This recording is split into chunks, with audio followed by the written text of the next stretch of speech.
Try to follow that with something a little bit different. If it comes up here. What am I? Yeah, talking about community vital signs today.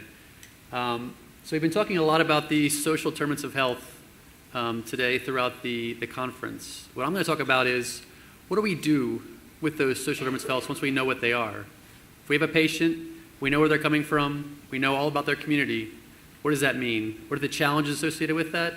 And so basically we'll talk about what health landscape is doing with all of this work. So first, I'm going to walk you through the doctor visit. Now, if you know Mark Carosa, he's responsible for that picture there. That's Dr. Jack, apparently. I don't know where he comes from, but that's Dr. Jack. So you walk into a doctor's office, and you first go to the desk and get registered.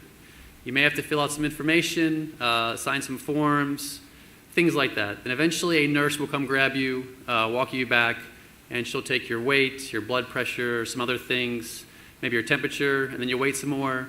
And then eventually you'll get to see a doctor who will either go over lab tests or talk about whatever you're supposed to talk about with the doctor, why you're there, maybe go over an action plan of what to do when you leave the doctor. So all in all, it's probably, 10 minutes with a doctor, maybe a few minutes more, out of over 525 minutes in a year. So it's very little time you're actually spending with the doctor and spending in the doctor's office. So we know the clinical vital signs. We know all those things that I just mentioned, blood pressure, weight, all those things. What about those community vital signs? All the time you're spending out at work, at play, at home, in the community. There's so many things that are important about that that we should be thinking about, and not just the clinical piece of health. So I'm setting up a little scenario here. We have two patients, patient A and patient B. I could have been a little more creative with that, but I wasn't.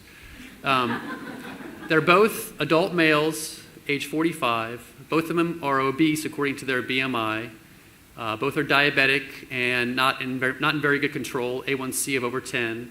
Both are stage 2 hypertensive, and both are smokers. Now, if you were a clinician, a doctor, and you had these two patients, you would probably treat these patients either exactly the same or about the same. What would happen if you knew that patient A came from a wealthy suburb, had a good job, low crime rates, good access to parks, grocery stores, place with walking paths and biking paths, just a kind of a nice place to live with a lot of resources. And patient B came from a different place, a low-income neighborhood, maybe with high crime rates, maybe a food desert, not much access to grocery stores or fresh fruit and vegetables, no sidewalks, poor quality parks. If you were a clinician, would you treat those two patients differently?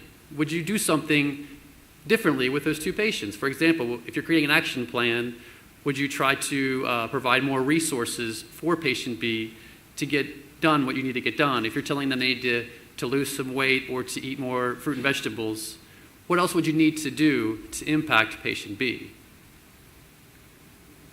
Now, we know it's a good thing to know about the community vital signs, but there's a lot of challenges associated with it.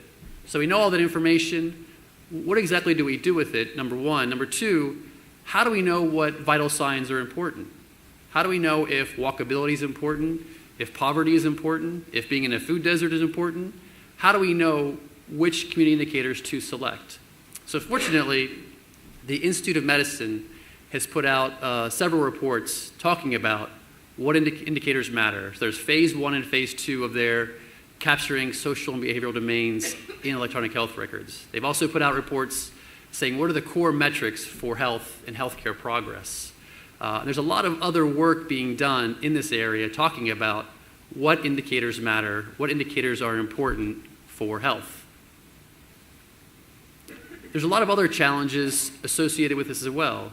Say you actually happen to know what indicators matter. We know, for example, that poverty is important for whatever reason. Okay, that's great and all, but how do we define what geography is important? If you've worked in communities, in neighborhoods, you know that defining a neighborhood, defining the geographic area that's important is a very challenging thing. So even if you know the indicators, how do we define the community? How do we define the neighborhood that matters? Also, even if we knew the geography, we knew the census tract is the best geography, say, for example, and we know what indicators to select, do we even have access to that data? Do we need to go out and collect additional types of information? Say we know walkability is important. Is it available at a neighborhood level? So there's a lot of challenges associated when you're talking about the data. Other challenges include how do we integrate these community level indicators into the clinical encounter? There's a lot of technical requirements. So if you've worked with EHRs at all, you know they can be a little bit challenging to work with. Interoperability is a big word. So how do you integrate these indicators with EHRs, number one? Number two, we're talking about patient-sensitive data. You're also going to be dealing with HIPAA, which brings a whole other host of issues when you're talking about the technical side of this. Evidence-based practice requirements is another piece of it. So even if you were a clinician and you knew that walkability was really important, what does a doctor do when they know somebody has a poor walkability score? There's no evidence guidelines saying, if somebody comes from a neighborhood with poor walkability, we do this. Now, if they have high blood pressure, we know exactly what to do. Or if they have other types of diabetes issues, we know exactly what to prescribe, what to do. But if we know a community indicator is poor, say poverty or say walkability, there's no guidelines telling a doctor what they're supposed to do with that patient.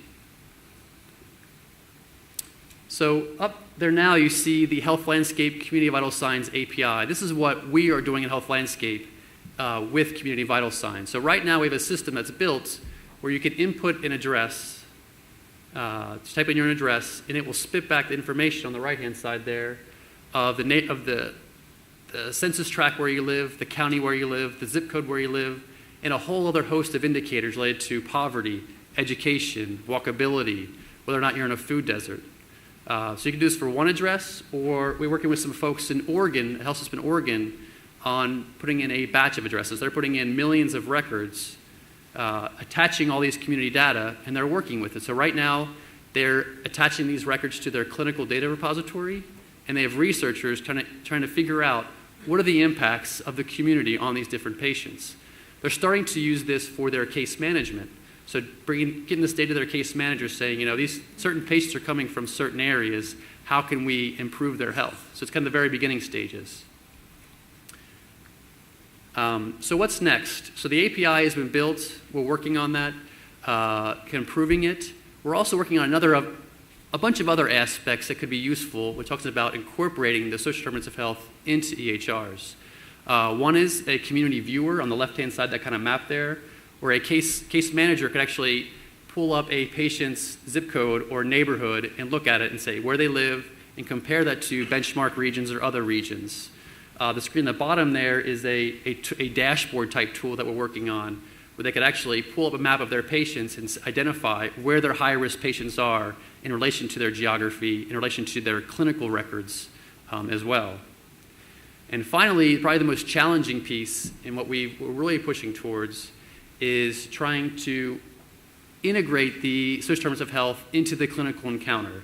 So at the doctor visit, what can the doctor actually do with that data? If you were to give the doctor, in addition to all the other things they have to do, a list of 50 indicators with a patient visit, it's not going to be very useful. So we're working on building, we call it a health or a risk assessment box, where you see on the left-hand side, you see the health risk, high, medium, low. On the bottom, you see neighborhood community risk, low, medium, high. So if we go back to our example of patient A and patient B, patient A has a high health risk. They're diabetic, stage 2 hypertensive, health issues. But their community risk is low. They come from a neighborhood with a lot of resources. Patient B, on the other hand, has the same health risks, but also has high community risk. They come from a neighborhood with potentially a lack of resources. So this is the type of thing we're trying to build to integrate the clinical encounter so the doctor can actually take this information and do something with it, make it meaningful. Other things that are next are things I'm not going to talk about because I don't quite understand what they mean. This is the Mark Carosa part of the presentation. What it basically means is that we're building a system that's flexible and that if you are interested in doing this kind of thing, it can be easily integrated into your system. And that's all I have. So thank you.